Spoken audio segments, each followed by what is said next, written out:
Hey parents, how are you today? It's Monday. I have to click into here so that I make sure I can see your comments because why? Sometimes I can't see your comments with this software that we use. Well, it's not that I can't see your comments, that it says Facebook user. So how's everybody doing today? We're talking about picky eaters. Do you have a picky eater at home or a finicky eater or someone that just doesn't want to eat everything you make? Sometimes you feel like a short order cook, you know what I mean? And sometimes you just don't know what to do. You throw up your hands, you're like, eat whatever the heck you want. You feeling that way sometimes? I know a lot of people are. So that's what we're talking about today is picky eaters. And I hope that you will enjoy what we're talking about, as well as kind of understand the whole concept of the picky eater as it is. So as that creature is, so we're trying to figure it out. So I'm going to tell you why kids are picky. But first off, before I tell you why, let me tell you who I am. I'm Celia Kivler. I'm a family empowerment coach. I am also a certified nutritionist, and I'm the founder of Pumped Up Parenting and the co-founder of Fun Fit Family Fitness. I have been working with parents and kids for almost 40 years. I'm a mommy of 5 kids, 2 I gave birth to and 3 I gained through marriage, and I'm a grandma of 9. Was 8 a month ago, now it's 9. They just keep having more babies, and who doesn't love that? Me. So I hope you love your babies too. I know you do. Or you wouldn't be concerned about how they're eating. So let's talk about this creature, the picky eater, and what we can do about it. Today, we're going to talk about why there are picky eaters out there. So some things you may know, some things you may not know. So I hope you learned something. I try to give you things that you can apply and learn about and take action on. That's the whole point of these videos, and I hope you take advice and take action and be intentional with your parenting. So here's number 1. Why is a child a picky eater? Well, because that old saying that you hear a lot, that children learn what they live, is 100 million gazillion % correct. Children learn what they live. So if your child is living with a picky eater, say your husband's picky, you're picky, they have a sibling that's picky, that makes all kinds of signs about food, they're going to learn to be a picky eater too. So let's reflect for a moment and think. Is that what they're living in? Is that how your family is? Think about that, because they're learning what they live. If you are picky and you only fix certain amount of foods, like, my son, he was all about chili, white rice, mac and cheese, and cheese. Those 4 things. That's what he was about. Oh, and beans. So when I used to cook meals for the family, I used to actually kind of incorporate some of those ingredients, okay, because I knew we would eat them. So are you picky about certain things? Do you only eat certain things? Are you the type of parent that doesn't eat vegetables? Are you the type of parent that doesn't eat fish? Are there only certain things you make? Because you know what? You're shopping, they're not. You're in charge of the food. You're in charge of the meals. So you are going to cook according to your taste, and is that influencing your child? Number 2, there are children that are actually more sensitive to certain things like smell. Smell is a huge factor when you're eating. Let's talk about liver for a moment, which most people go, ooh, liver. That's because it has a very strong smell. It also happens to have a pretty strong flavor. When my daughter was little, she was a toddler. Oh, she wasn't a toddler. She was actually an infant, and we were starting to feed her foods. And one of the foods I fed her, because my mom told me I should, and I felt like liver is a good food for women. As we know, a lot of iron makes us strong like bull. I thought I would get her some liver. And I'm telling you guys, before I got that spoon to that girl's mouth, she started gagging. It was like this far from her mouth and she was already gagging, probably due to the smell. So I looked at my mom. I said, see, we automatically just start gagging. I didn't even get her to taste it. So I fed it to the dog. But who loved it? The dog loved the liver. But the fact is, some kids are more sensitive to smell, to flavors, bitterness, sweetness. They're more sensitive to that. They're more sensitive to textures. I know some kids don't like, like the texture of oatmeal or the texture of a mushroom or, baby foods. When kids are first trying baby foods, they're very smooth because of that reason, not just because they're easier to go down the throat, but something with a lot of texture might put a child off.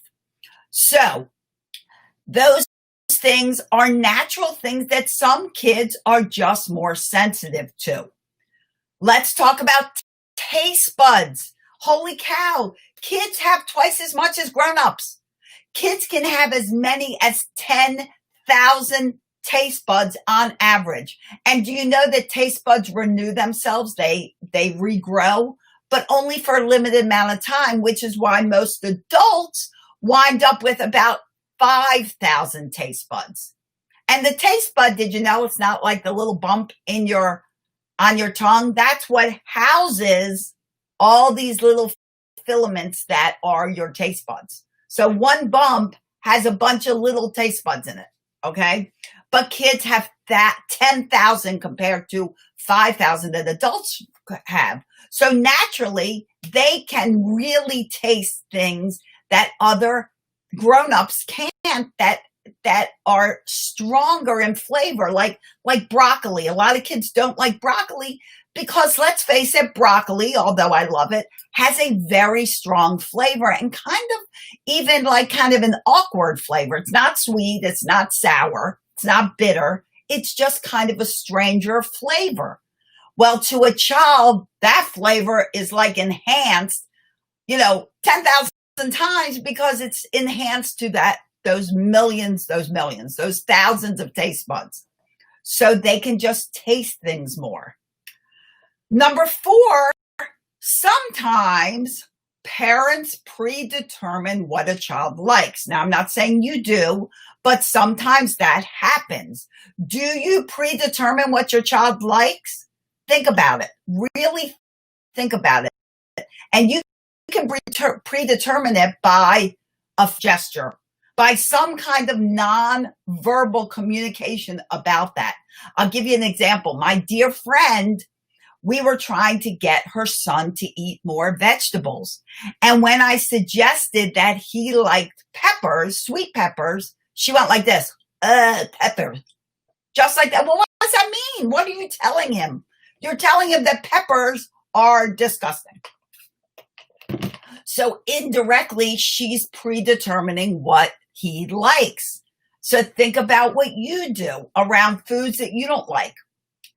I used to run a cooking class called Kids Eat. And in this class, it was geared towards toddlers, basically 2 to 6-year-olds, and parents can attend with them. And we would make all kinds of cool kid-created recipes. And we had a burrito.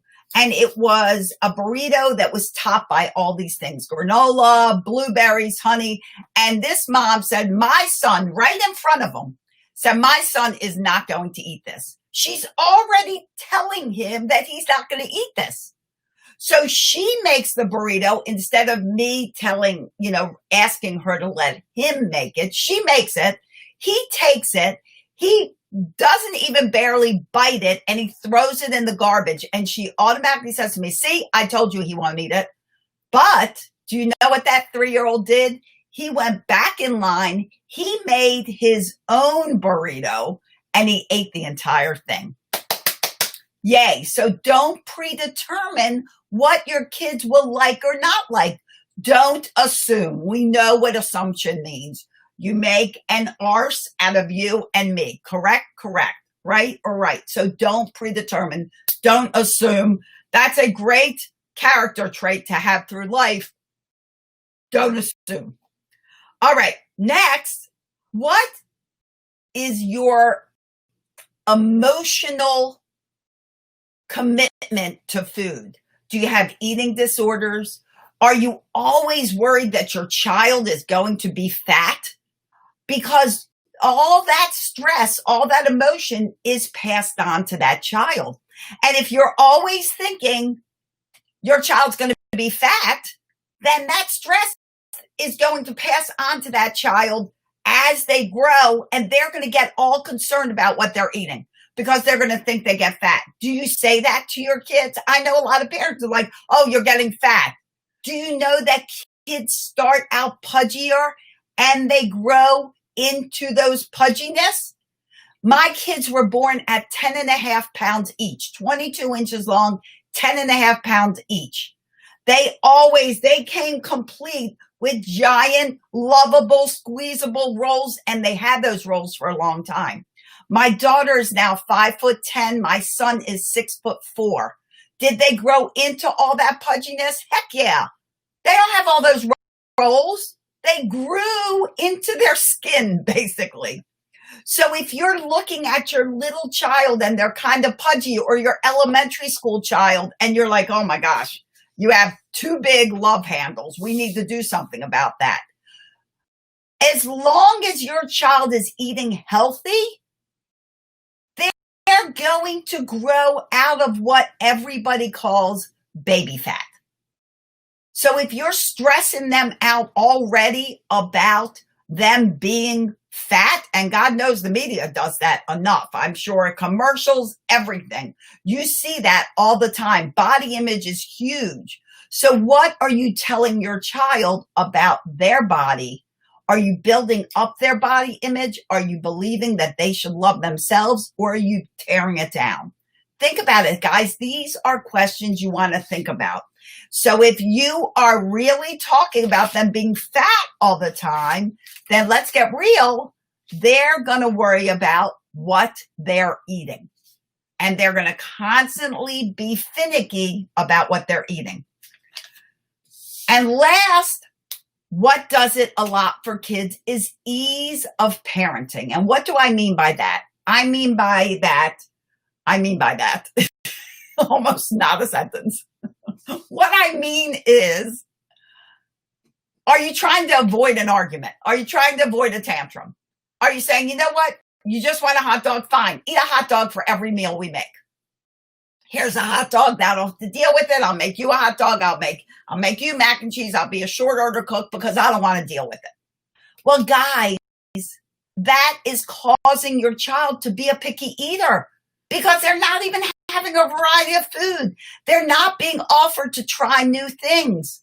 So how do they even know if they like anything different if they're just being fed the same thing over and over again? Clearly, they like hot dogs or mac and cheese. But they're always going to want that. So that if they go to a restaurant as they get older and they're like, well, it doesn't have hot dogs, doesn't have mac and cheese, what the heck am I going to eat because I didn't eat any of this stuff? Don't cater to it to make life easier, because when you introduce more variety of foods, they eat a variety of foods. Mine have to at least try something new. Yes, Nicole, yes. I always say three no thank you bites. Absolutely. You got to give them a chance to try new foods. You know, my daughter's always complimented on how many things her kids eat. That's because she feeds them those things. There's not short order cook. My daughter was 4, same daughter, and my parents took her out to eat and said, what do you want? And expecting McDonald's or Burger King to come back from a 4-year-old's mouth, she wanted crab cakes. Well, we're from Baltimore, guys, so crab cakes are pretty big here. So that's what they went to have. Her choice was to have a crab cake, not McDonald's. So when kids get used to eating more variety, they eat more variety. Okay, so that's what I wanted to tell you today. First off, I wanted to tell you that this is how picky eaters are created. And I want you to really examine the lifestyle that you are living in your home, and are you creating it? Now, don't forget, there are children that are born prone to more sensitive tastes and smells. But overall, a lot of picky eaters are created by the way the house is operated. So I want you to go through these things. Are they living with people that are picky eaters? Are they merely being role modeled to be picky? Is your child more prone to sensitive things? Or if you're offering them a lot of foods and yet they're rejecting them, there may be an issue with their sensitivity levels. Remember, there's lots of taste buds, so that's an issue. So strong flavors might not be as accepted as easily. But like I said, the 3 no thank you bites, by the 3rd bite, they're going to adjust to that flavor. Not just one. One can be shocking. Are you predetermining or assuming what they're going to eat? Mine are more apt to try something new if they help make it. Yes, absolutely. Helping them, getting them to cook and to work with you and prepare the meal. They're always happier to be the chef and make and eat what they make. Absolutely. Yeah. And there are, out of all 5 of our kids, like I say, Paul was the one that would only eat like 4 items. The rest of them were great. So yeah, just because one is fed the same way as the other doesn't mean that they're going to eat the same way. And it could be an issue that they're just more sensitive to smell or taste. It's more heightened in that child. Don't forget about what you're relating for your emotional connection to food. Or do you have an eating disorder? Are you bulimic? Are you, anorexic? Or do you just have a really odd relationship to food that you may be adding that stress and that belief to your child? These are things you got to be honest about. And are you just doing it because it's plain easier and you don't want to deal with it? Because honestly, guys, let's face it, we're parents. There are days that are difficult and there are days that are not as difficult. And overall, you should try to be intentional. Not everything's easy, but when you see those grown-ups, those adults that you raise, you're going to be super proud of them, and you'll realize that the effort you put in was 1,000% worth it. So even though sometimes you don't want to deal with it once in a while, that's okay, but don't make it every day. All right, guys. So those are your reasons why your little guy or big guy is a picky eater, and you can evaluate to see what you can change. If you want to learn more ways to create an environment where your picky eater has the opportunity to come out of being a picky eater and become a more accepting eater and enjoy food a lot more and a variety of food more.